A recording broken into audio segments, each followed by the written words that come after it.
Donc moi je suis Nathalie Le Gloaec, je suis brestoise d'origine. J'ai grandi sur la falaise à Trégana, donc j'ai eu beaucoup de chance déjà. Je dis ça parce que après quand je suis partie vivre au Tuamotu, on était très isolés et souvent les gens me demandent comment j'ai réussi à vivre dans un endroit aussi isolé. Et je dis toujours que c'est parce que j'ai grandi sur une falaise, en regardant la mer toute mon enfance. Et qu'à l'époque, aujourd'hui, c'est très urbanisé. Il y a plein de gens qui habitent à l'extérieur de Brest, mais à l'époque, les gens habitaient à Brest, vivaient à Brest, allaient à l'école à Brest. Et voilà, et on allait en dehors, en périphérie, Plougastel et Locmaria, machin, pour les week-ends ou les vacances. Mais à l'époque, on était un peu tout seul. Voilà, donc moi j'ai fait mes études à Brest, voilà, j'ai mon bac, après je suis partie faire une école de commerce à Bordeaux, et puis ensuite, c'est ma première partie de vie professionnelle. Je suis partie à Paris travailler dans le trading pétrolier. Alors qu'est-ce que c'est que ce monde bizarre du trading pétrolier? En fait, ce sont des entreprises, on connaît les raffineurs, et il y a des sociétés de trading, et maintenant il y a la grande distribution depuis de nombreuses années, qui ont aussi des cellules pour acheter et vendre du pétrole. Donc j'ai commencé à travailler dans la logistique pétrolière, et je remercie encore mon premier patron, puisque quand j'avais 23 ans, j'étais une fille. Accessoirement, ça c'est un détail, mais à l'époque, il n'y avait pas du tout de femmes dans ce milieu-là. Donc j'ai commencé à travailler chez un pétrolier espagnol qui s'appelle Cepsa. Alors pour ceux qui suivent un peu l'automoto, ils sont sponsors, Cepsa, Repsol, on voit les logos sur des motos ou des voitures. Donc j'ai travaillé là-dedans, j'ai appris à affréter des bateaux, à gérer des pipelines, des barges, des camions, tout ce qui est dans la logistique pétrolière pour transporter du gasoil et des essences d'un point A à un point B. Donc j'ai fait 1 an là-bas, on a été tous licenciés économiques. Mon premier boulot, premier licenciement, allez hop. Bon, ça met dans le bain tout de suite, donc on prend un peu du recul sur l'investissement qu'on donne à l'entreprise. Bon, c'était très bien, après je suis partie chez Elf, à la Tour, c'était le Graal pour moi, parce qu'en plus j'étais dans la salle des marchés, donc quand on est tout jeune, on a l'impression que c'est la panacée. Et puis, je n'y suis pas restée longtemps finalement, même si j'appréciais beaucoup la piscine qui était au sous-sol de 25 mètres, parce que c'était très chouette entre midi et 2 d'aller nager. Je ne suis pas restée longtemps parce que je me suis vite ennuyée. En fait, c'était vraiment pour moi trop grand. Chez Cepsa, on n'était que 2 à gérer les différents dépôts pétroliers. Donc, on faisait tout seul. Et moi, j'avais appris à travailler vite, à travailler toute seule, à rencontrer beaucoup de gens.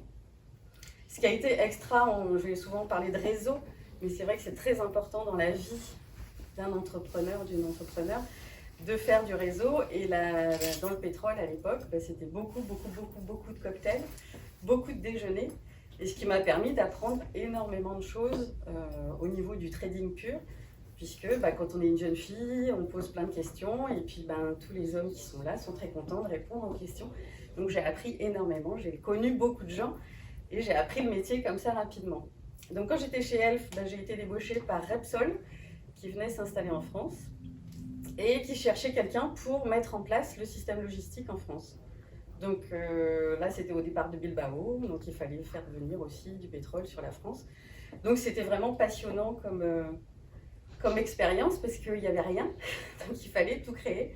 Et c'est un peu ce que j'aime en fait dans la vie, c'est partir de rien et tout créer. Et puis je suis restée 1 an chez Repsol, et au bout d'1 an, c'est la centrale d'achat Leclerc qui est venue me chercher et qui m'a proposé de restructurer leur logistique, puisque là ça avait grandi, enfin voilà, c'était vraiment l'essor des centrales d'achat.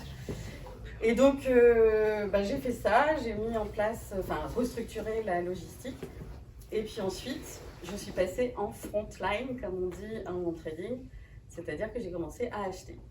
Donc on achète auprès de raffineurs, auprès d'autres traders, partout en Europe évidemment, donc on a beaucoup de logistique douanière à gérer. Et ça s'est fait comme ça rapidement. Je suis arrivée à gérer un chiffre d'affaires de 800 millions d'euros, toute seule comme une grande fille, puisque nous étions 2 dans le bureau en fait pour acheter le pétrole pour les centres Leclerc, donc partout en France. On s'était réparti la France, et c'était vraiment passionnant de faire ça, parce que c'était, vous imaginez, il faut être au courant de tout ce qui se passe dans le monde. Donc on était connecté à une société qui s'appelle Reuters, il y a l'agence France Presse en France et puis il y a Reuters pour l'international. Donc on est connecté tout le temps, on doit savoir ce qui se passe. À l'époque, le président des États-Unis c'était Clinton, en face c'était Yeltsin. Donc on doit savoir un peu ce que ces deux-là décident, voilà, quelles sont leurs ambitions, qu'est-ce qui se passe, est-ce que géopolitiquement ils s'entendent ou ils se détestent, voilà, enfin bref. Donc il faut toujours être au courant parce que les cours du pétrole, et vous le voyez puisque ça fait des années qu'on en entend parler, puisque là ça monte beaucoup, les cours du pétrole sont dépendants de la géopolitique et de l'OPEP bien sûr, hein, c'est eux qui décident s'ils ouvrent ou ferment le robinet. Plus ils ouvrent, plus les cours descendent, donc après il faut s'adapter. Donc le trading c'est ça, c'est en fait être au courant de tout ce qui se passe dans le monde pour pouvoir, comme on dit, prendre des positions, c'est-à-dire est-ce qu'on pense que ça va monter ou est-ce qu'on pense que ça va baisser, c'est-à-dire anticiper les achats. Donc on achète à des traders, à des raffineurs. Il faut être à l'aise avec tout le monde. Et quand on est une fille, c'est des fois pas facile parce que y a des gens chez les raffineurs qui étaient un peu de la vieille école et qui étaient un peu étonnés de voir une jeune femme avoir le pouvoir d'acheter. Et je remercie encore mon patron de chez Leclerc puisque j'achetais à qui je voulais, au prix que je voulais. Donc j'avais une totale indépendance et c'est lourd à porter, mais c'est aussi très très agréable à gérer. Donc mes clients étaient les centres Leclerc qui n'étaient pas obligés d'acheter à la centrale d'achat, donc ont été mis en concurrence tous les jours avec les filiales de raffineurs. Bref, il faut être bon à l'achat, bon à la vente, acheter pas cher pour vendre pas cher, pour vous approvisionner, quel que soit l'endroit où on est en France. Donc c'était vraiment un métier génial, où je me suis beaucoup amusée. Et puis un jour, je découvre, par le hasard d'une conversation, puisqu'en France on ne parle pas de salaire, que je gagne beaucoup moins que mon collègue. Donc, c'est un métier où on parle d'argent tous les jours, toute la journée en fait. Donc, je n'ai pas compris pourquoi c'était tabou de parler de salaire. Et là, ça... Comment dire ça? Il y a eu une décharge en fait, je me suis dit, mais c'est pas possible. Enfin, la confiance, dans le trading, dans les achats, on ne travaille qu'en confiance. On peut faire des deals de 20 millions de dollars avec quelqu'un au téléphone, bon, confirmé à l'époque par Telex, mais on travaille en confiance. Et je me suis dit, ok, donc dans mon bureau, il n'y a plus de confiance. Enfin, moi, en tout cas, j'ai plus confiance. Et je m'étais jamais posé la question de savoir si j'étais payée la même chose ou pas. Enfin, vraiment, ça ne m'avait pas traversé l'esprit. En plus, avec ce métier, c'est quand même extrêmement stressant. Hein. J'ai commencé, j'avais 23 ans, j'ai arrêté, j'en avais 30, j'ai été épuisée. Et j'ai eu 3 zonas. Et au 3e zona, le médecin que j'ai vu m'a dit, écoutez, je ne sais pas ce qui se passe dans votre vie, je serai vous, je changerai un truc, parce que vous allez tout droit vers des choses beaucoup plus graves. Bon, j'ai 30 ans, côté vie privée, c'était vraiment n'importe quoi, ça n'allait pas du tout non plus. Au boulot, donc je m'étais concentrée sur le boulot pour que ça aille, et puis là, les bras m'en tombent. Accessoirement, entre-temps, ma passion dans la vie, c'est la plongée bouteille. Donc j'allais voyager, j'ai eu beaucoup de chance de sillonner la planète avec mon sac de plongée sur le dos. Et là je me suis dit ok, je vais inverser la tendance, je vais partir dans un endroit où il y a des cocotiers, où il fait chaud, et il y a des jolis fonds. Donc j'ai hésité pendant un petit moment entre la Calédonie et la Polynésie. Pourquoi? Parce que ce sont des territoires d'outre-mer, donc c'est facile d'y aller pour travailler. Pas besoin de permis de travail, pas besoin de rien du tout. Et puis finalement, je me suis dit, ok, la Polynésie, parce que 118 îles, des atolls qui ont l'air très très sympathiques. Évidemment que ça rentrait aussi dans ma liste pour aller plonger, hein, mais je me disais, 15 jours, 3 semaines de vacances, si j'ai envie de... Je suis crevée, machin, enfin bref, je vais aller y habiter. Voilà. Donc, dans ces cas-là... C'est très très simple, on me dit souvent, mais comment on fait pour partir? C'est hyper simple, hein. On va dans une agence de voyage, on prend un billet d'avion, et puis on y va quoi. Donc je ne connaissais personne, je ne connaissais pas la Polynésie, puisque j'étais encore jamais allée. Mais je me suis dit, c'est le moment. 30 ans, c'était juillet 98, je ne sais pas si vous vous rappelez de l'ambiance en France en juillet 98. La Coupe du Monde, tout ça, hein, c'était un peu effervescent, là, ça grouillait partout, j'avais plein de copains qui se mariaient, tout ça. Enfin, je me disais, mais non, mais moi, je ne peux pas rester là sans rien faire. Donc je suis partie plonger, passer mon niveau de dive master et le 6 juillet 98, quand je suis rentrée le lundi matin au bureau, j'ai dit à mon patron, bah écoute, c'était chouette, mais je m'en vais. Bon, donc il m'a dit ok, tu veux partir quand? Ben aujourd'hui. D'habitude quand quelqu'un part, c'est quand même dans les séries américaines, on prend son carton et on s'en va. Bon, on a négocié de rester jusqu'à mi-août parce que ben, l'été, dans le métier que je faisais, c'est là où les gens circulent le plus. C'est là où on a donc besoin d'être effectif dans l'équipe et puis que mon collègue partait en vacances, mon patron partait en vacances, donc il fallait que je reste et comme bon, ok, ils m'ont pas payé le même salaire mais j'aime pas partir fâchée avec les gens, donc je suis restée jusqu'à mi-août et j'ai fait mon dernier été chez Siplec, donc la centrale d'importation des produits Leclerc. Et puis là, dernière réunion d'équipe à laquelle j'ai pu assister, ils m'ont demandé où je partais, parce qu'évidemment, je ne dis pas que je pars en Polynésie, hein, parce qu'en même temps, Intermarché cherchait quelqu'un comme moi, et donc ils pensaient que j'allais chez le frère ennemi. Et non, c'était pas du tout mon ambition. Recommencer la même chose non. Donc je leur ai dit que je partais en Polynésie, et ça, c'était vraiment très très rigolo de voir la réaction des gens. Puisqu'il y a beaucoup qui ont vu, qui est tombé quand même en me disant mais ah bon, mais qu'est-ce que tu vas faire? Ah ben je ne sais pas. Mais comment ça tu ne sais pas? Ben non, je pars avec mon sac de plongée, j'ai un diplôme qui me permet de travailler dans un club de plongée. Bah, tu vas pas travailler dans un club de plongée après avoir fait du trading. Bah pourquoi pas, enfin c'est là où il faut être il faut savoir rebondir en fait. C'est pas parce qu'on fait un métier à un certain temps qu'on va le faire de façon définitive. Et puis moi, quelque chose était cassé, j'avais plus envie de faire ça. Donc j'ai pris un billet d'avion et je suis partie en novembre 98 avec 3 numéros de téléphone en poche. Donc souvent je parle du réseau. Là mon réseau il était constitué de 3 numéros de téléphone puisque les gens autour de moi étaient quand même inquiets pour moi. Ils étaient plus inquiets que moi d'ailleurs en me disant mais quel est le projet? Moi mon projet c'était partir 1 an, prendre une année sabbatique, me reconstituer un peu, aller plonger, être dans l'eau pendant 1 an, et je me disais au bout d'1 an, ça devrait aller mieux. Et donc, je suis arrivée en Polynésie, j'ai eu de la chance parce que des amis de Trégana travaillaient chez Ifremer et étaient mutés en même temps en Polynésie, à Tahiti. Donc, ils m'ont hébergée 15 jours, donc c'était super chouette ça, parce qu'en arrivant à l'aéroport, j'avais quelqu'un qui m'attendait. J'avais quand même écrit à plein de pensions, parce qu'à l'époque on écrivait, hein, c'était des courriers. J'avais écrit quand même à plein de pensions de famille sur Tahiti en disant voilà, j'arrive, je voudrais habiter là-bas, mais comme je sais pas trop, je cherche un endroit pour atterrir. Et c'était rigolo parce que j'ai eu 2-3 réponses qui me disaient oui d'accord, mais il y a beaucoup en Polynésie il y a beaucoup de coqs et de chiens. Donc la nuit on dort pas super bien et tout ça, mais ça m'avait fait rigoler parce que je me suis dit ok, s'il y a que ça va. Et donc, j'ai appelé le premier numéro de téléphone.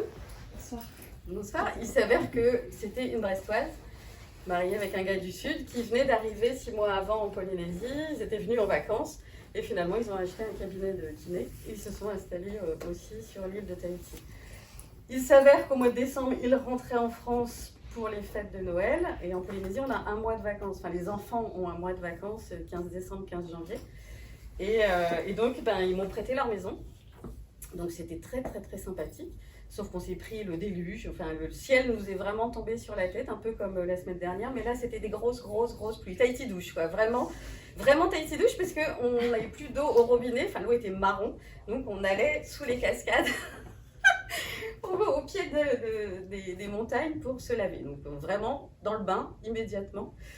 Et je suis restée là 1 mois. J'ai une amie qui m'a rejoint, qui a aussi tout quitté en France pour venir en Polynésie. Donc c'était très sympa parce qu'on était finalement 2. Et c'est quand même chouette de découvrir un pays à 2. Et pour le 31 décembre, on a pris le bateau et on est parti sur l'île de Moorea. Donc je ne sais pas si vous êtes déjà allé en Polynésie, hein, il y a l'île principale, Tahiti, et en face, on appelle l'île Sœur, qui a 18 km en face en fait. Et il y a des bateaux, des navettes toutes les 2 heures à peu près pour aller sur l'île de Moorea. Et c'était le 31 décembre. Donc on arrive là-bas, on loue une voiture, on se balade dans l'île. Moi j'ai eu l'impression d'arriver à la maison. C'était vraiment incroyable cette sensation. Je ne l'ai pas eu à Tahiti parce que Tahiti, c'est une île très habitée en fait, hein, où les gens travaillent à Papeete. Où c'est le bazar, parce qu'il y a 2 routes pour arriver sur Papeete et tout le monde vient au même endroit à la même heure. Donc je me suis dit, ok, retrouver des bouchons à Tahiti, c'est pas trop pour ça que je suis venue. Donc on a fait le réveillon du 31 au Club Med de Montréal, qui à l'époque existait encore, puisque voilà, on est là, tant qu'à faire, on est là. On doit aller faire la fête au Club Med. Et ce jour-là, moi je veux rester sur cette île. Après, quand on voyage, qu'on est tout seul, qu'on connaît personne, et il faut se débrouiller, il faut compter sur personne. Donc, de toute façon, on ne peut pas. Donc, j'ai regardé le journal et j'ai trouvé une maison à louer pour 3 mois. Bon, c'était un peu idyllique, hein, je ne vous cache pas. La maison était au bord du lagon, avec une petite plage privée, une pirogue dessus. Bon, après, il faut apprendre à gérer une pirogue. Mais je me suis dit, oula, ça c'est très bien pour commencer. 3 mois de glandouille assurée. Et puis, l'avantage de la Polynésie, c'est que les gens sont très accueillants. C'est pas un mythe, hein. Les Polynésiens sont adorables. Et sur le terrain où on était, il y avait un jeune couple avec une popa. Alors une popa en polynésien, ça veut dire une blanche en fait, et un Tahitien qui tatouait au Tiki Village. Enfin bref, donc allez hop, on est tout de suite dans l'ambiance de l'île. Et après, on a rencontré nos voisins, puisqu'il n'y a pas de mur. Il y a des haies de fleurs, hein, d'hibiscus, donc on passe chez les uns chez les autres. Enfin, c'est vraiment très sympathique. Et ces amis sont toujours mes amis, en fait, des années plus tard. On est restés très proches les uns des autres, puisque tout le monde est parti, en fait. Tout le monde est parti ailleurs. Et c'est ça qui est extraordinaire dans cette communauté du voyage, en fait. C'est que, on a décidé de partir, enfin en tout cas tous mes copains, parce qu'il y en a plein qui viennent en Polynésie, et vous en connaissez certainement, qui par l'Arsenal et la Marine, notamment à Brest, partent en campagne pour 2 ans ou 4 ans. Mais bien malheureusement, souvent ils restent entre eux, donc on ne les côtoie pas trop, et ils sont sur l'île de Tahiti. Donc nous, on était vraiment des gens qui avions décidé de tout quitter et de se débrouiller à l'arrivée. Voilà. Donc l'ami avec qui j'étais a eu un coup de stress au bout d'1 mois et demi en me disant oui mais est-ce qu'on va réussir à travailler, enfin comment ça se passe, on ne connaît pas du tout le marché du travail ici. Bon,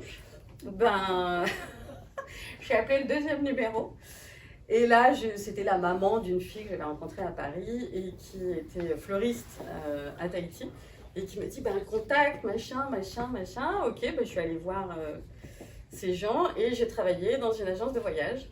Je devais accueillir les gens qui venaient en voyage à Tahiti et qui avaient des problèmes dans leurs hôtels.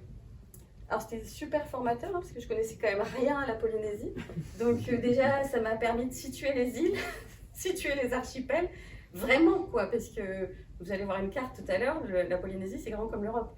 Donc Tahiti et Moorea, ça allait, mais après les Marquises c'est où exactement, les Gambiers, les Tuamotu, ok, donc ça c'était très chouette. J'ai eu une aventure avec une américaine qui était vraiment, ça c'est marrant en fait, voilà, qui appelle l'agence, et qui tombe sur moi et qui me dit j'ai un alligator dans ma chambre. Donc je mets sur off, et il y a des alligators ici. Je crois qu'il n'y a pas d'alligator. C'était un margouillat en fait, vous voyez les petites bébêtes là, mais elle avait repéré qu'il y avait un autre hôtel qui lui plaisait plus et tout. Donc c'est là qu'on comprend aussi que les gens sont quand même très organisés pour changer d'hôtel gratuitement en fait, parce que les gens veulent que les touristes soient bien. Et donc voilà, ça m'a permis de découvrir une autre facette des humains.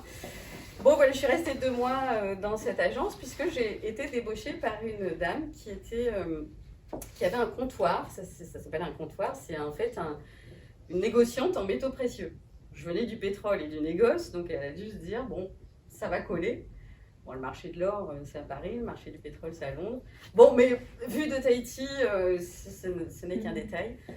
Donc j'ai appris là comment on achetait de l'or, de l'argent, les montures, enfin tout ça, voilà, il fallait restructurer la boîte. En fait, elle m'embauchait pour faire un audit de son entreprise et donner des préconisations, puisqu'il y avait des problèmes de trésorerie et beaucoup de stock. Bref, c'est pas très compliqué.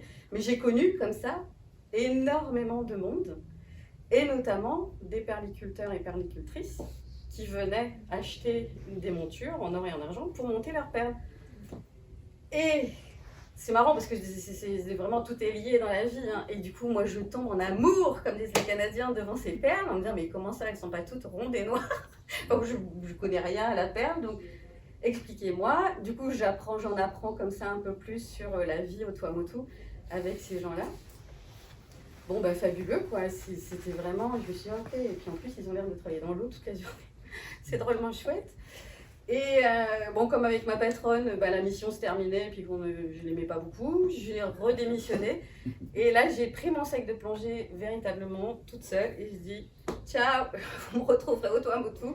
Donc les Tuamotu, ce sont des atolls, hein, contrairement à Tahiti et Moorea qui sont des îles hautes.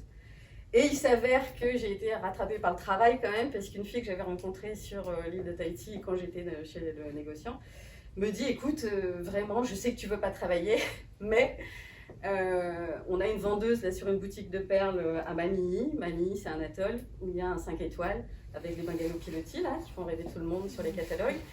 Et elle me dit écoute, elle part en vacances 15 jours, il n'y a aucune Tahitienne qui veut y aller, parce qu'il n'y a rien à faire. Il n'y a pas de gens à voir, il n'y a rien à faire. Quoi, voilà. Est-ce que tu veux bien y aller? Bon, mais moi, je ne sais pas trop dire non. J'ai quand même négocié de pouvoir plonger dans le club de plongée. Donc, je lui dis, bah écoute, je plonge le matin et je travaille l'après-midi, si ça te va.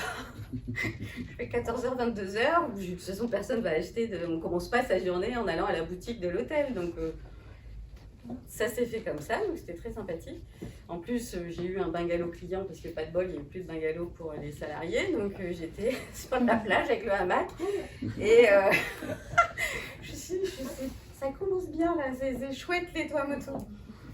J'arrive donc là-bas et Wendy, l'américaine que je remplaçais, me dit bah, écoute, bienvenue, demain tu fais visiter la ferme perlière à 8 Américains. D'accord. Qu'est-ce qu'une ferme perlière?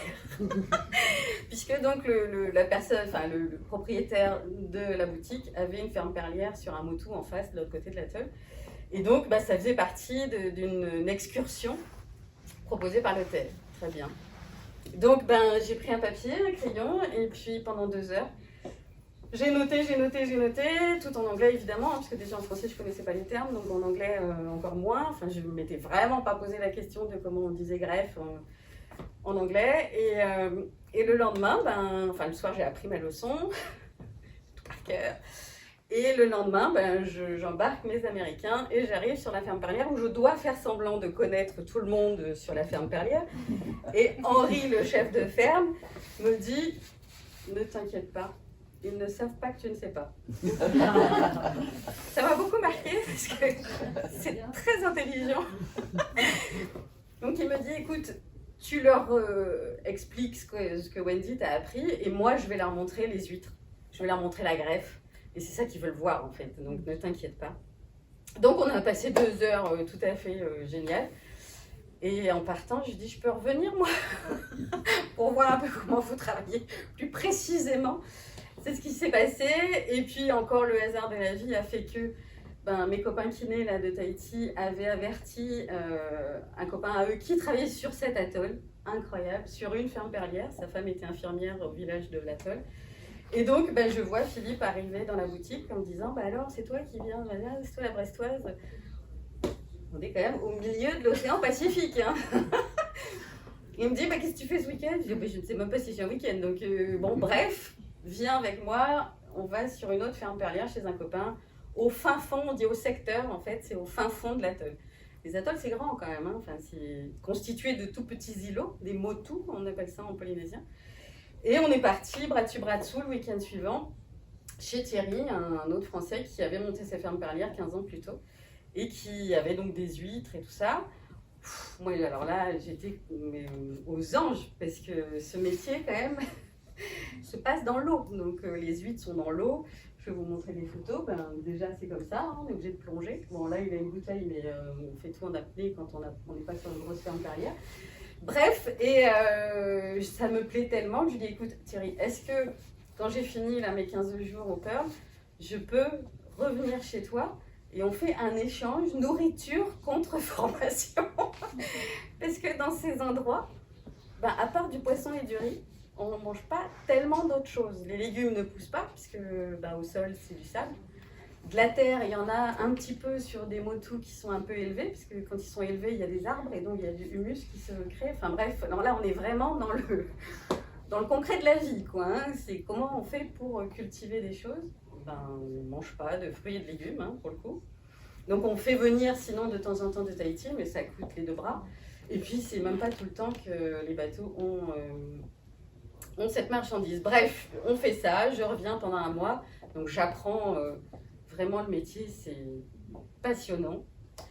Et puis le mois se passe, je repars à Montréal, retrouver tous les copains que j'avais laissés. Il y a une bringue, comme souvent en Polynésie, hein, j'aime bien faire la bringue.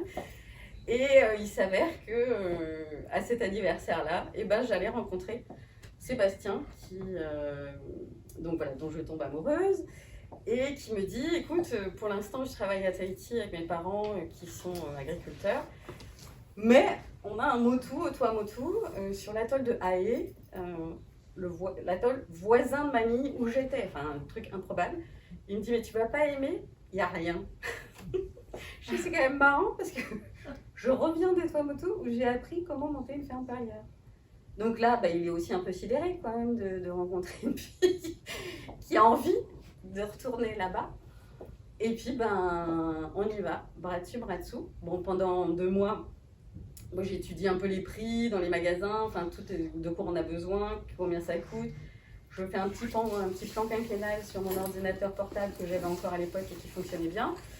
Ce qui n'a pas trop plu à ses parents parce qu'ils ont eu peur. En fait, ils ont eu cru que j'allais leur piquer leur ferme perlière. Bon, mais non, moi j'étais juste en train le réflexe qu'on a ici quand on lance une entreprise, c'est-à-dire, ok, combien ça coûte, pendant combien de temps et à partir de quand ça va commencer, l'argent va commencer à rentrer. Parce que vous allez voir le cycle global, hein, entre le moment où on a les larves des huîtres qui sont pendues et le moment où on récolte une perle, c'est 4 ans. Donc je me disais, et en 4 ans, comment on va vivre, qu'est-ce qu'on va manger, Donc finalement, quelques mois plus tard, on part, il est parti 1 mois avant moi avec un copain, et je vais commencer à vous montrer les photos, puisque qu'est-ce qui se passe, qu'est-ce qu'on fait quand on arrive sur un motu où il n'y a rien, parce que chez Thierry, il était installé depuis 15 ans, donc il y avait déjà la maison, la cuisine, la gazinière, enfin tout le tralala, c'était organisé. Nous, on est arrivé sur un endroit, si vous regardez Koh-Lanta, c'est comme Koh-Lanta, en fait. Mais il n'y a pas de Nimonia, il n'y a pas d'équipe médicale. Et on arrive sur un motu où il n'y a rien. Voilà. Donc déjà ça, j'aime bien montrer cette carte parce que vous voyez la répartition quand même de la Polynésie. Donc il y a différents archipels, hein, les Marquises tout en haut, là, dans les pays du Nord. Les îles sous le vent, Tahiti, Moorea, vraiment juste en face. Et puis, moi, j'habitais là, sur l'atoll de Hae. Il y a 500 km. Et entre les deux, mais il n'y a rien. Hein. Enfin, c'est de l'eau. Voilà. Et comment on y va ? Les militaires, en fait, les légionnaires ont bien heureusement fabriqué des pistes d'atterrissage dans plusieurs atolls. Et notamment sur Hae, puisque c'était à l'époque, en 2000, un atoll très, très perlicole. Il y avait 100 fermes perlières. Donc autant dire qu'on vivait avec rien, mais dans l'eau il y avait des millions. Donc ils ont fabriqué, mais 1 an ou 2 avant que j'arrive, donc trop bien. On pouvait arriver à atterrir en avion sur cet atoll. Donc Bani, où je suis allée la première fois, c'est juste à côté. Donc vous voyez la distance, c'est très très très très grand. Et aujourd'hui, tant que j'y pense, j'achète mes perles ici.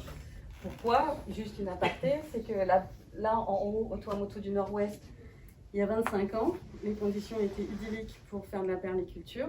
En 25 ans, beaucoup de choses ont changé, et notamment le réchauffement climatique est là, et surtout le réchauffement des lagons, évidemment. Donc les huîtres sont extrêmement sensibles, on le voit ici très souvent, dès qu'il y a des versements de déchets ou je sais pas quoi, les huîtres n'aiment pas du tout. Donc les huîtres sont très très sensibles à la chaleur notamment, et aujourd'hui au plastique, aux pollutions diverses et variées, aux pluies acides. On a l'impression ici, on a des pluies acides, des fois on voit nos voitures le matin et il a plu, qui sont absolument dégoûtantes et tout ça, il est tombé des trucs de l'atmosphère.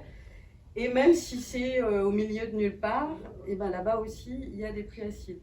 Ce qui est un problème puisque ça acidifie les lagons. Et les larves meurent quand elles sont pondues par les huîtres. Donc ça devient compliqué. Je vous expliquerai ça après, mais la permaculture est une grande souffrance. Donc voilà, je suis arrivée là.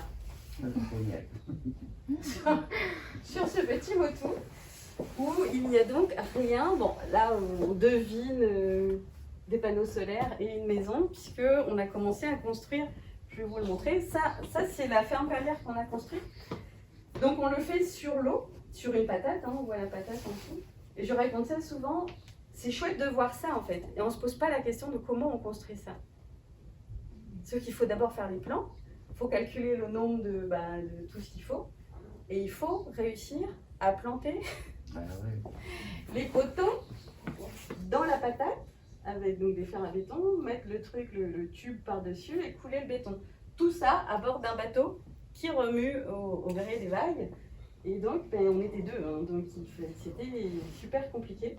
Donc, j'aime bien montrer cette photo parce que, voilà, on a passé 3 mois, je crois, à faire ça, cette petite chose, mais qui devait être solide, puisque on a vécu ici une tempête la semaine dernière, et là-bas, il y a aussi beaucoup de vent. Il n'y a rien qui arrête le vent, hein. Il n'y a pas de montagne, il n'y a rien du tout. Donc, le vent passe, et c'est pour ça qu'on construit les phares et greffes, on appelle ça une maison de greffe, un pharé en tahitien c'est une maison, sur l'eau, parce que sinon, si on faisait ça sur la plage, il y aurait toujours du sable en suspension dans l'air, et donc pour qu'il n'y ait pas de sable lors de la greffe, on doit essayer de reconstituer un laboratoire sur l'eau. Voilà.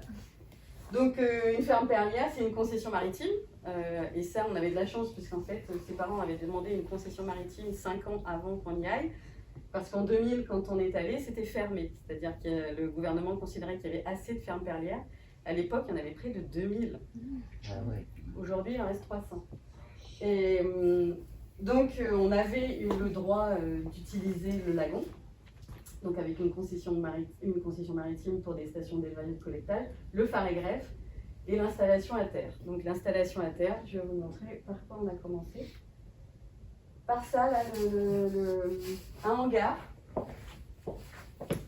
Donc 6 poteaux et des tôles et des gouttières. Et pourquoi des gouttières? Parce qu'il faut récupérer de l'eau. Parce qu'il n'y a pas d'eau. Il n'y a pas de puits possible. Donc la seule eau qu'on puisse récupérer, c'est de l'eau de pluie. Et on la boit. Hein. Donc au début, moi j'avais des petits cachets, parce que j'étais allée à la pharmacie en me disant oh là là, mais peut-être que je vais être malade. Donc je mettais des petits cachets dans l'eau qu'on récupérait pour ne pas être malade. Et puis au bout de 2 mois, j'ai plus de cachets. Donc j'ai bu l'eau de pluie. Donc évidemment qui ruisselle sur les tôles, donc elle n'est pas très propre, mais on fait avec ce qu'on a. Donc un toit.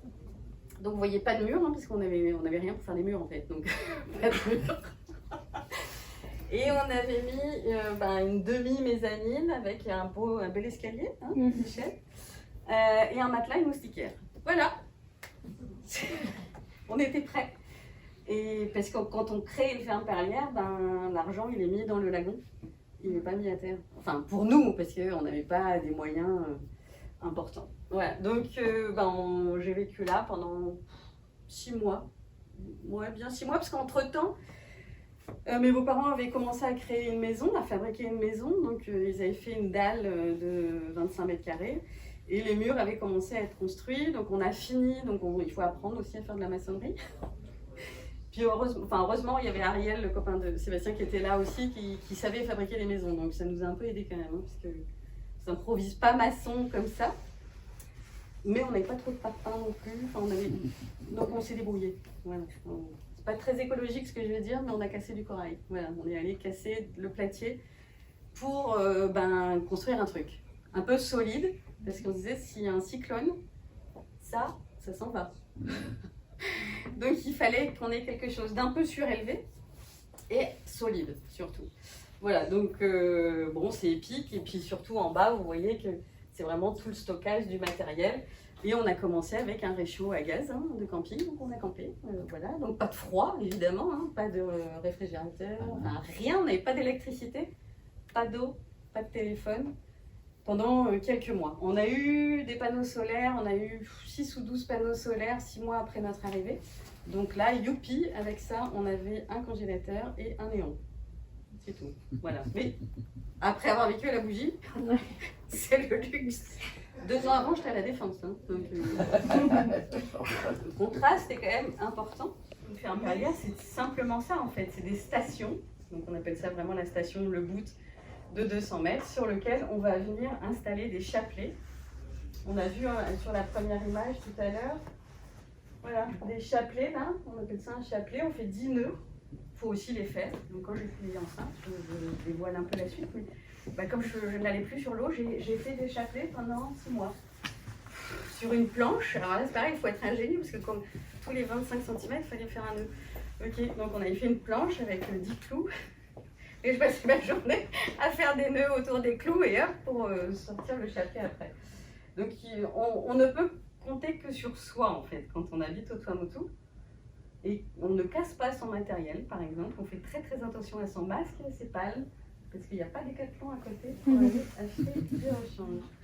Donc là, vous voyez la vie, voilà, donc notre petite plage en haut avec notre bateau au large. Je faisais beaucoup de pain.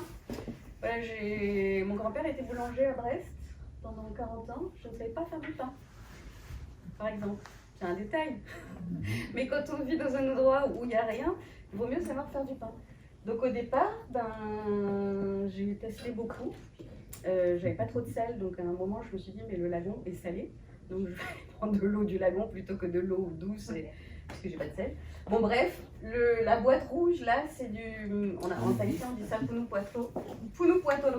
Donc comme je savais pas ce que ça voulait dire en tahitien au départ je me dis oh bah, c'est cool de manger ça. Oh, c'est du corps de pif. Bon voilà, donc on a mangé ça pendant 6 mois. Autant vous dire que je ne peux plus. Hein. Aujourd'hui j'aime bien la boîte mais je peux plus. Autour du cocotier, on avait installé comment ça s'appelle les trucs avec des planches là. Bon bref, on avait installé autour du cocotier un truc pour pouvoir mettre des bassines, que ce soit un peu à hauteur, parce que j'ai commencé ma cuisine, c'était 2 bassines et j'avais un tronc de cocotier mort là. Et je m'asseyais dessus pour faire la vaisselle. La vaisselle au Tuamotu, comment on l'a fait? D'abord on nettoie à l'eau de mer. C'est comme en bateau en fait, hein. Et après on la rince à l'eau douce, mais on ne gaspille pas d'eau. Et puis là, voilà, je suis enceinte, donc j'ai fait toute ma grossesse au Tuamotu, ce qui a effrayé plusieurs personnes, parce que notamment mes parents qui me disaient mais comment et les soins voilà. Et alors ça a été encore une autre aventure puisque je faisais partie des filles des îles puisque j'habitais au Tuamotu. Et donc, en fait, c'est un parcours complètement fléché. Il faut se laisser faire, en fait. Donc, la sécu locale nous paye un billet d'avion pour aller faire l'échographie, toutes les échographies. Donc, moi, je suis arrivée à Tahiti. On m'a dit il faut aller à la maison des Tuamotu. Parce que, il faut imaginer que les gens qui habitent au Tuamotu ne sont jamais allés à Tahiti, pour beaucoup d'entre eux. Parce que ça coûte cher de prendre l'avion pour y aller. Donc, quand on arrive sur une île où on ne connaît rien, c'est pour ça que c'est fléché en fait. Donc, on va à la maison des Tuamotu, où ce sont des assistantes sociales qui sont là, et des infirmières et des médecins, et qui vous guident sur, toi tu vas voir tel gynéco, toi tu vas à la clinique, toi tu vas à l'hôpital, enfin bref, donc on se laisse porter. Bon, ça s'est très bien passé, après quand on vit dans le lagon, moi j'ai fait toute ma grossesse dans l'eau. Donc j'ai pas eu de problème, heureusement, parce qu'on est quand même à 500 km. Au bout de 7 mois, de toute façon, on n'a plus le droit de prendre l'avion, ça c'est une convention internationale. Donc au bout de 7 mois, j'ai dû retourner à Tahiti, mais sinon, pendant 7 mois, j'ai habité là. Je retournais faire une échographie, je restais 15 jours à Tahiti, le temps de me remplumer, c'est-à-dire de manger des fruits, des légumes, de voir les copains, les copines, et de faire le plein. On a vu sur une diapo précédente que, excusez-moi, là en haut, c'est la goélette. Et ça, c'est la vie du village, quoi. La goélette, elle vient une fois par semaine et c'est la fête. Tout le monde se retrouve sur le quai et la goélette descend des grands racks, là, comme ça. Et si vous avez de la chance, quelqu'un à Tahiti a mis des cartons pour vous dedans. Donc avec de la nourriture, avec du matériel, voilà. Nous, on avait souvent, comme mes beaux-parents avaient des arbres fruitiers sur la presqu'île de Tahiti, on recevait des grands sacs de 30 kilos de pamplemousse, de citron et d'orange. Autant vous dire qu'au bout d'un certain temps, quand j'étais enceinte, j'avais la trachée là, qui me brûlait un peu, parce que les agrumes. Bon, j'étais contente. Hein. Et au lieu de râler, je troquais. Je m'asseyais sur le quai avec mes fruits et j'échangeais des citrons, parce que comment on fait du poisson cru à la tahitienne, hein, il faut de la noix de coco. Bon, ça, on en a avec des cocotiers. Mais par contre, du citron, il n'y en a pas. Donc, j'ai échangé des citrons contre des œufs. Quelques-uns avaient des poules, donc, ou avec n'importe quoi, en fait. Voilà, pourvu que ce soit autre chose que du citron. Donc, c'est un peu la vie où voilà, il faut s'adapter, en fait. Hein. Quand on vit dans un endroit comme ça, c'est vraiment une expérience incroyable pour ça. C'est qu'il faut enlever de sa tête tout ce qu'on faisait avant, enfin la facilité de la vie d'avant. Ouvrir un robinet pour avoir de l'eau, ça j'ai trouvé ça merveilleux quand j'allais à Tahiti. Parce que là, il faut... Après on a eu une citerne de 8 mètres cubes, donc on pouvait ouvrir le robinet aussi, mais du coup on charge... Bon bref, c'est comment on fait la lessive, c'est vraiment une aventure. Alors, après il n'est pas là, hop. Donc après, les collecteurs, c'est ça, on capte des naissins, en fait, comme il y a ici. Hein, les larves viennent se poser sur des collecteurs. Si on a de la chance, il y a beaucoup d'huîtres dessus. Ça fait des grands machins comme ça. On enlève les huîtres une à une, on va les percer et on va les mettre sur des chapelets. On les met dans des grillages, dans des paniers grillages comme ça. Alors ça peut paraître un peu aberrant, mais il y a des prédateurs dans le lagon, des prédateurs de petites huîtres. Et donc, on s'est déjà donné du mal, ça fait 2 ans qu'on attend que l'huître soit venue se poser sur le collecteur, qu'elle ait grandi et qu'elle ait une taille presque greffable. Donc, ça fait 2 ans. Donc, on n'a pas envie qu'elle soit mangée tout de suite par des petites bébêtes. Et les bébêtes, c'est les tortues, c'est les balistes et c'est les raies. Donc c'est très très joli à voir, mais là j'ai commencé à plus trop les aimer. Donc nous au départ on mettait en chapelet comme ça avec rien autour parce que on n'avait pas d'argent pour acheter du plastique et faire ces paniers grillages, mais c'est ce qui est quand même préconisé. Donc là on voit tout le travail, on perce en fait la charnière. Donc là je vous ai amené des huîtres, vous pourrez regarder. Hein. On fait un trou en fait dans la charnière ici à la perceuse pour avec un petit fil après transparent suspendre les huîtres à un nœud pour les mettre en élevage. On a envie qu'elles grossissent en fait, pas tellement qu'elles grandissent, mais qu'elles grossissent parce que plus elles vont grossir, plus à l'intérieur, la gonade, le petit truc qu'on va utiliser pour la greffe, va être gros. Et plus il est gros, plus on met tout de suite un gros nucléus à l'intérieur. Je vous ai amené aussi des nucléus. Je vais vous dire ce que c'est après. Donc de différents diamètres, c'est ça qu'on met à l'intérieur de l'huître. Et là, j'ai amené des perles ratées aussi, comme ça vous verrez. Elles ne sont pas toutes magnifiques. Donc voilà, après 2 ans, donc collectage, on greffe. Et on la greffe, c'est très très simple. C'est une opération hyper simple que tout le monde peut faire. C'est juste très casse-pied. Très casse-pied de rester 8 heures assis et de faire que ça. C'est vraiment les temps modernes. Donc au départ, c'était des Japonais qui faisaient ce geste-là parce que toute la perliculture a été créée et découverte au Japon. Au début du XXe siècle, par notamment un monsieur qui s'appelle Mikimoto. Enfin, en tout cas, c'est lui qui a déposé le brevet, donc c'est lui qui touche maintenant pour chaque greffe. Et c'est le plus gros perliculteur au monde. Hein. Si vous allez Place Vendôme, vous verrez à côté de Chanel et Van Cleef, machin, Mikimoto. Mikimoto, c'est monsieur Mikimoto qui a donc compris et inventé la greffe. Parce qu'avant, comme on disait tout à l'heure, des gens trouvent des perles dans des huîtres, même ici à Plougastel, enfin n'importe où en fait, on peut trouver des perles. Mais comment on fait pour faire de la culture de perles? C'est tout simple et il fallait y penser. Donc cette gonade, la gonade c'est quand vous mangez des huîtres laiteuses, la laitance, donc le petit paquet blanc là, il est dans une poche. C'est ça la gonade. Donc là, on entrouvre l'huître, vous voyez c'est sur le trépied, et la greffeuse, la Mingfang, elle va inciser la gonade, un demi-centimètre. Elle va mettre un nucléus, donc les petites boules qui sont là, différents diamètres, et un greffon. Le greffon, je vais vous montrer après. Le greffon, c'est ça. C'est en fait la membrane de l'huître là, qui va être découpée en tout petits morceaux comme ça. Et cette huître, par exemple, elle a été sélectionnée parce qu'elle a un très très beau pourtour de couleurs. C'est pour ça qu'on a des perles de toutes les couleurs à Tahiti. Et c'est la seule huître au monde à proposer autant de couleurs que ça. Donc la difficulté, c'est pas tant de découper, c'est découper la membrane.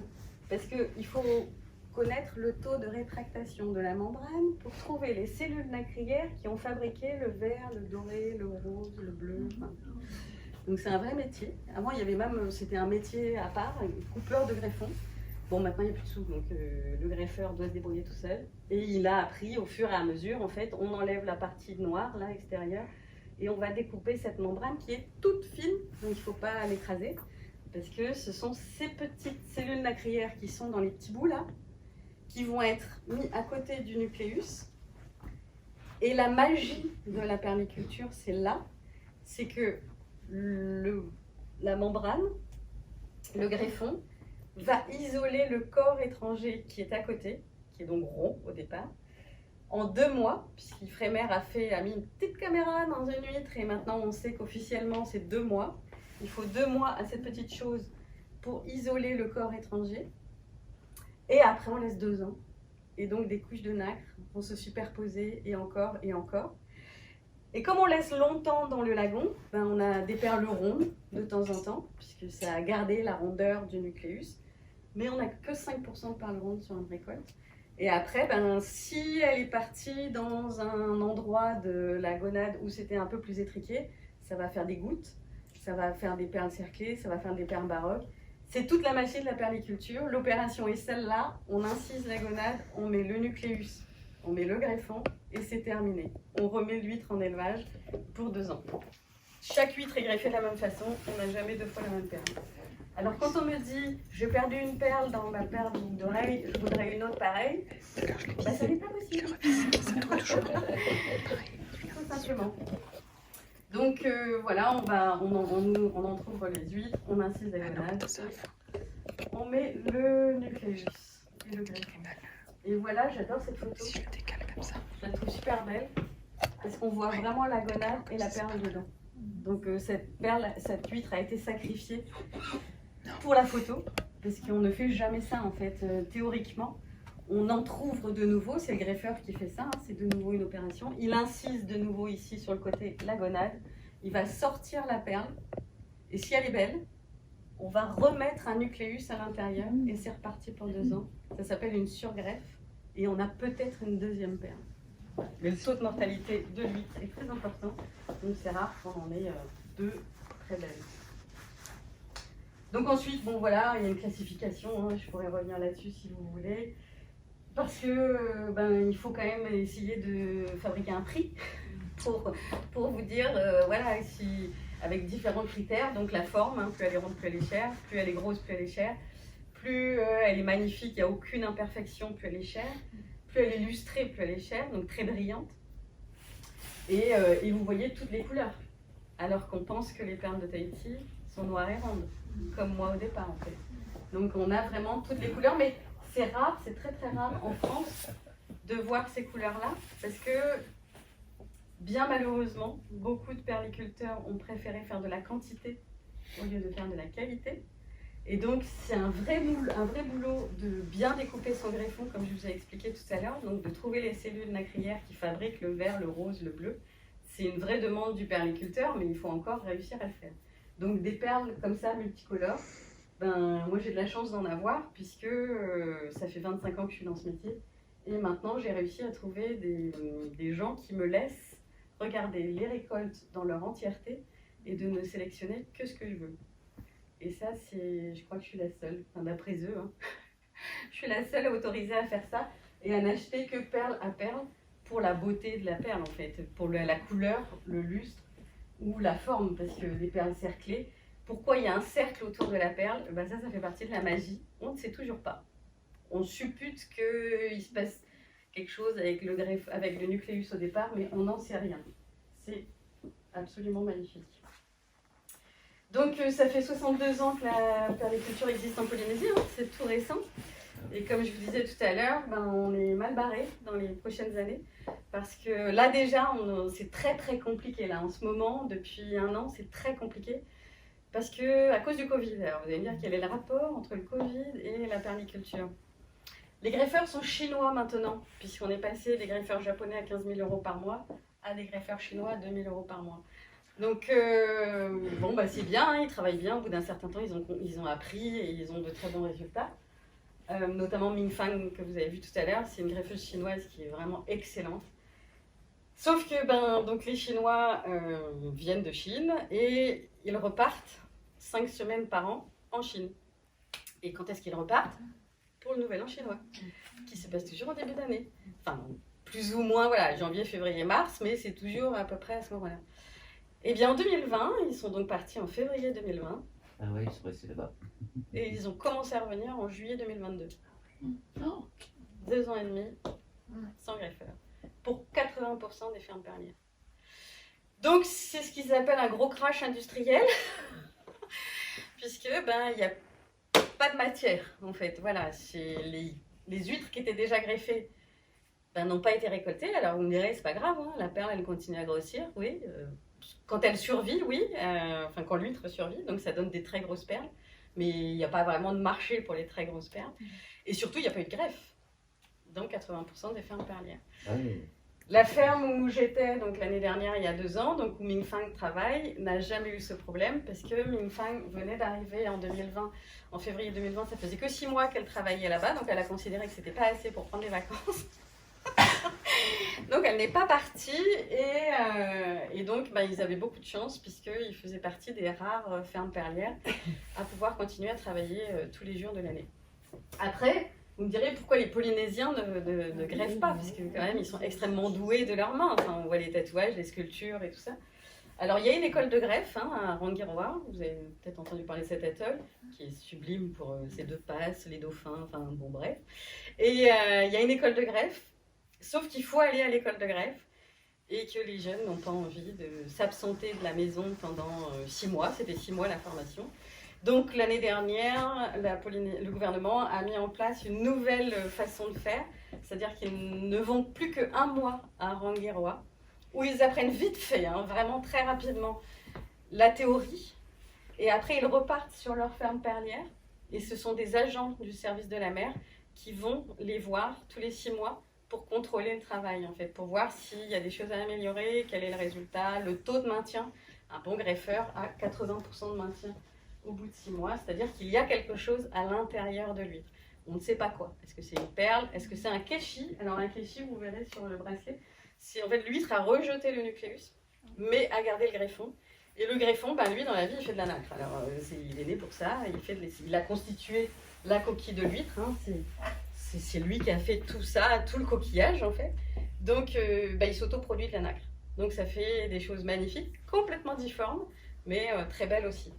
Qu'on ne trouve pas d'ailleurs, parce que pendant des années c'était facile de trouver des kéchis. Moi j'adore les kéchis, j'ai fait beaucoup de bijoux en kéchi. Mais les Chinois ont découvert les kéchis de Tahiti et ils achètent tout. Donc là voilà, industriellement on est vraiment dans une impasse, parce que non seulement donc, les greffeurs chinois sont venus, mais les négociants aussi.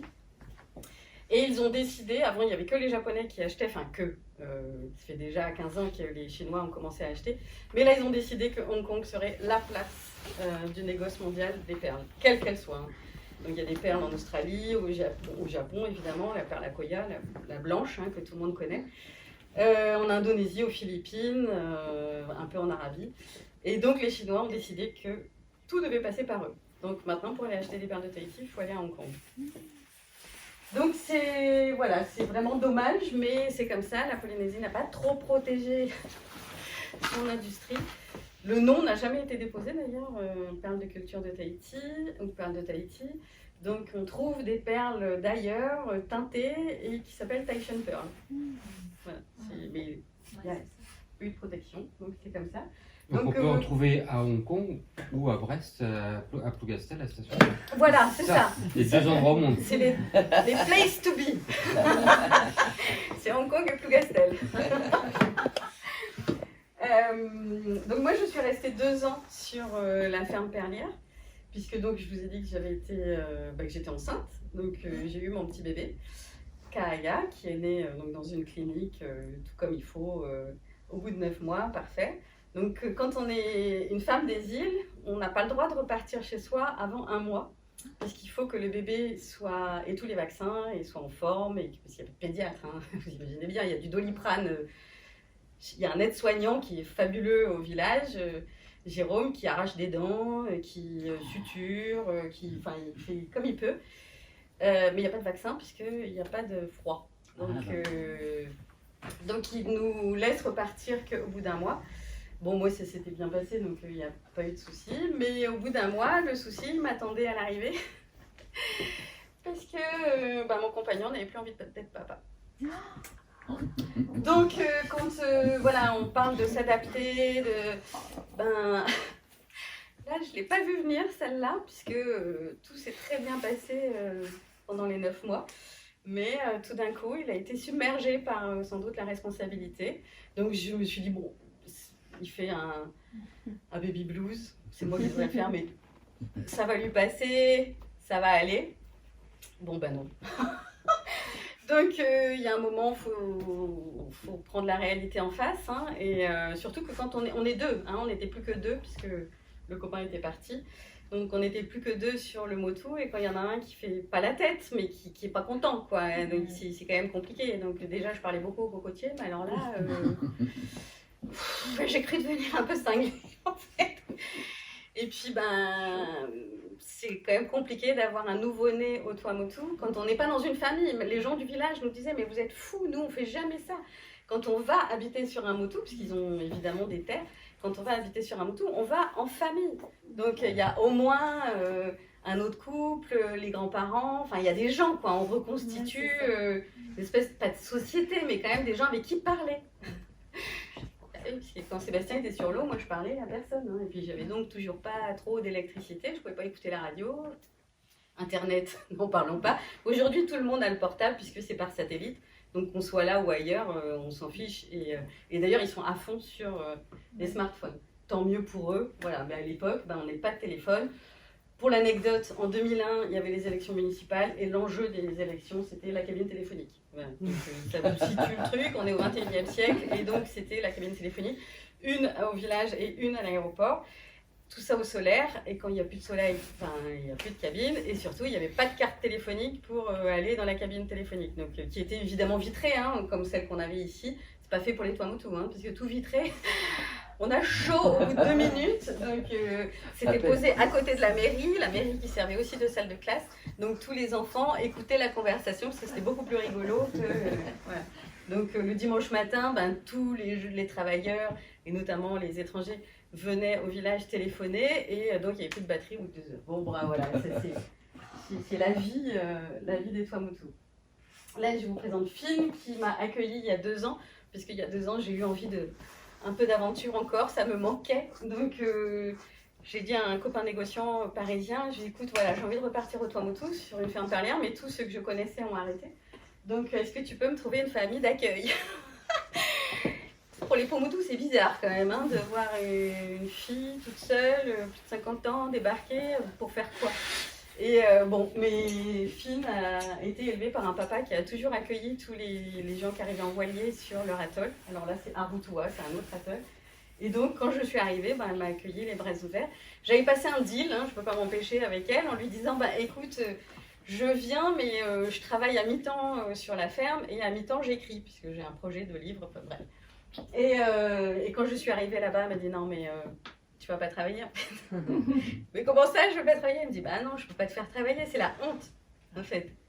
Tu peux pas demander, en fait, à une vieille, parce que j'étais plus vieille qu'elle. Je peux pas demander à une vieille dame de travailler sur la ferme perlière, d'aller plonger et tout ça, c'est pas possible. Mais moi, bref, donc je suis pas allée travailler. Je l'ai aidée à la maison. Et j'ai fait énormément de photos. Par contre, ils m'ont ouvert vraiment.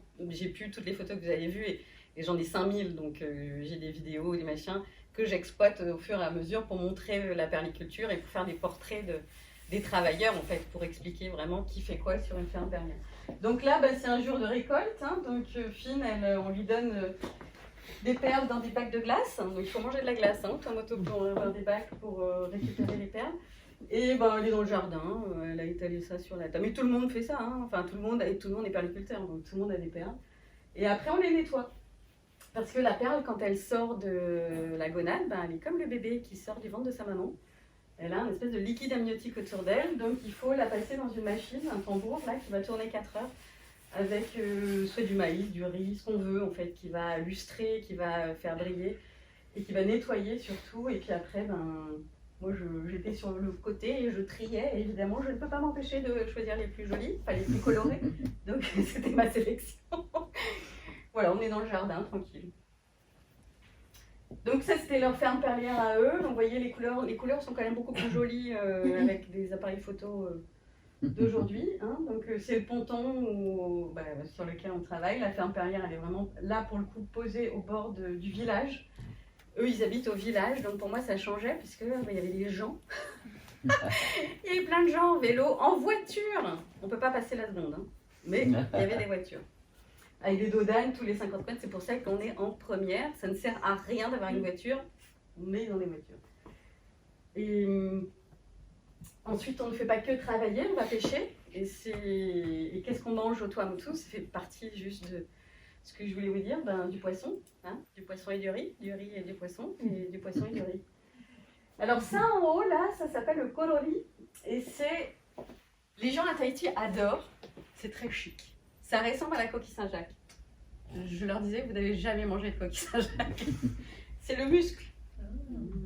C'est le muscle de l'huître. Et en agrémentant avec plein de trucs, plein de sauces, c'est bon. Et sinon, Plein de sauces. sinon, ça n'a aucun goût en fait. Voilà. Donc sympa de pouvoir aller pêcher. Ils sont beaux les poissons. Ouais, les perroquets. C'est très très bon cru, c'est délicieux. Oui, parce qu'on mange beaucoup de poissons crus. Hein. On cuit rarement en fait le poisson au Tuamotu, à part ceux-là là en bas. Ils sont pas très bons crus. Et là, c'est accessoirement mon ordinateur parce que je travaillais là. C'est assez sympa comme cadre de travail. C'est pour ça que j'aime bien les Tuamotu. Ça, c'est les voisins qui m'avaient, comme ils voyaient que j'étais tout le temps dans l'eau. J'étais d'ailleurs seule dans l'eau, hein, petit aparté, mais les Polynésiens, enfin en tout cas les Pomotu, ne se baignent pas. Ils ont peur des requins, des raies et tout ça. Il y a des légendes, il y a tellement de légendes depuis qu'ils sont tout petits qu'en fait, ils ont peur. Des poulpes géants qui viendraient manger les humains. Ah ouais.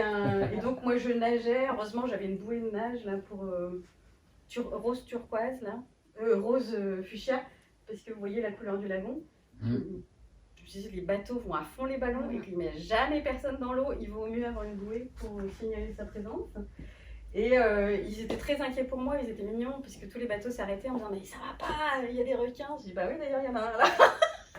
Mais bon après quand on fait de la plongée, on est habitué et puis on sait que les requins, il n'y a pas de requins blancs, enfin il n'y a pas de requins mangeurs d'hommes en Polynésie, hein, c'est des requins très sympathiques.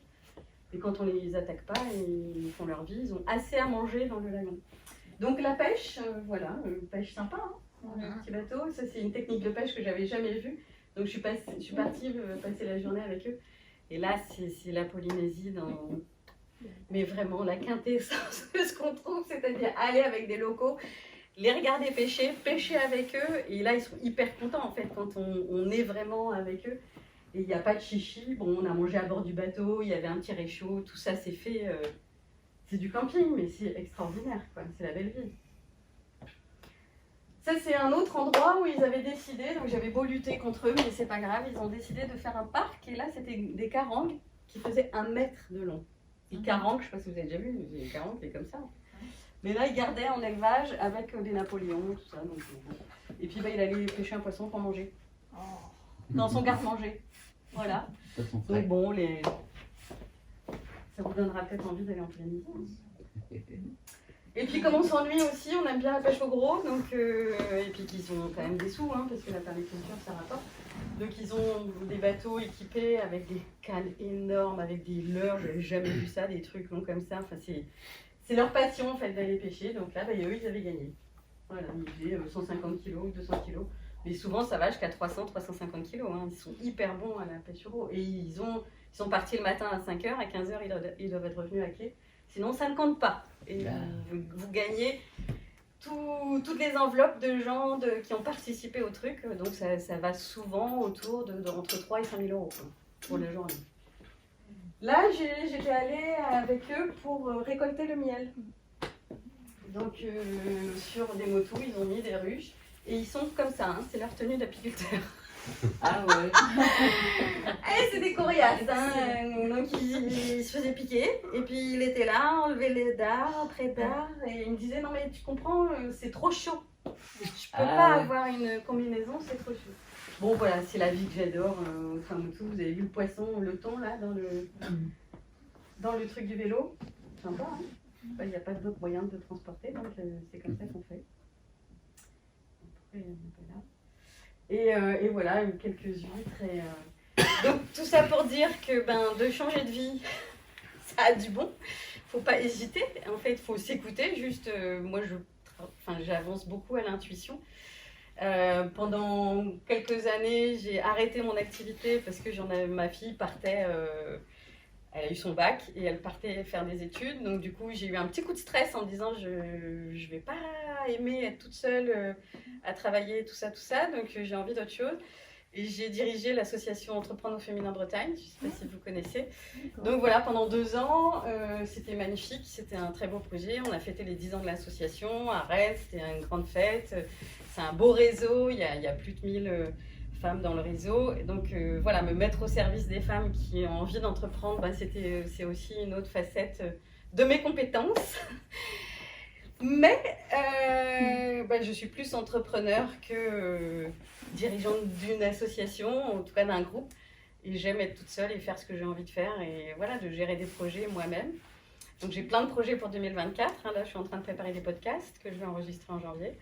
Je suis en train de développer, je me forme à toutes les autres perles au monde parce que pour les podcasts, j'ai commencé à travailler l'histoire des perles à travers le monde parce que c'est quand même passionnant. La Polynésie, je connais, c'est bien. Mais pourquoi on a des dorées, pourquoi on a des blanches, enfin voilà, qu'est-ce qu'ils font les Chinois chez eux? Ils ont des moules, des grosses moules, donc eux, ils ont une autre technique. Tous les autres au monde font la même technique qu'en Polynésie, hein, une huître, une perle. Et en Chine, c'est une moule, 40 perles. Donc ça m'intrigue.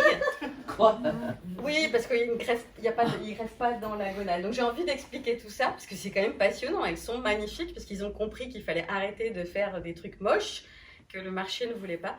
Donc ils se sont vraiment adaptés et ils produisent des perles somptueuses aujourd'hui. Alors c'est comme celles de Tahiti, hein. Toutes ne sont pas belles, mais c'est mon métier de sélectionner les plus belles. Voilà, moi c'est ça mon métier depuis que j'ai repris mon entreprise, déjà avant, mais alors là j'ai encore monté une marche puisque je ne prends vraiment que ce qui est très très beau, et notamment les top gems, c'est des perles qui sont parfaites. Sur certaines récoltes, il n'y en a pas une. Et j'arrive à en trouver en voyant plusieurs récoltes, en voyant plusieurs fournisseurs.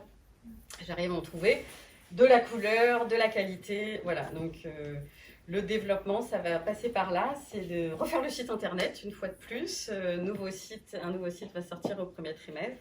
Revoir tout le packaging, revoir tout ça. C'est la vie d'entrepreneur en fait que vous connaissez déjà. Hein. C'est s'adapter au marché. Travailler les réseaux sociaux, se faire connaître, être toujours dans l'innovation. Je travaille avec l'intelligence artificielle pour travailler sur la base de données clients. Enfin, il faut s'adapter, il faut se former tout le temps. On a de la chance dans le Finistère d'avoir des organismes de formation qui sont hyper performants. Déjà, rien qu'en commençant par les chambres consulaires, qui proposent des tas de choses, des tas de rencontres. On a des réseaux économiques, c'est pas à vous que je vais apprendre ça, qui sont fabuleux. Et donc on apprend, on rencontre des gens. Et moi j'ai décidé, ça c'est une volonté de ma part, de travailler toute seule. Je ne veux pas d'employés, alors que j'ai de quoi, hein, mais je ne veux pas d'employés. Mais par contre, je travaille avec beaucoup de monde autour, j'ai beaucoup de partenaires en fait. Voilà, donc on travaille comme ça depuis presque 15 ans et ça marche très bien. Et je suis très heureuse d'être rentrée dans le Finistère parce qu'on a aussi une qualité de vie qui est extraordinaire. Même si j'aime bien retourner là-bas de temps en temps. Là, quand j'y vais, c'est 3 mois, donc il faut que je m'organise, hein, parce que du coup, le site internet doit continuer à travailler. Mais si on s'adapte, en fait, et c'est ça le message que je voulais faire passer ce soir, c'est qu'il faut oser, si on n'est pas bien dans une vie, il faut oser changer de vie. Et après, on n'est pas à l'abri d'avoir des super belles surprises. Donc voilà, merci beaucoup de votre écoute. Et si vous avez des questions... Merci.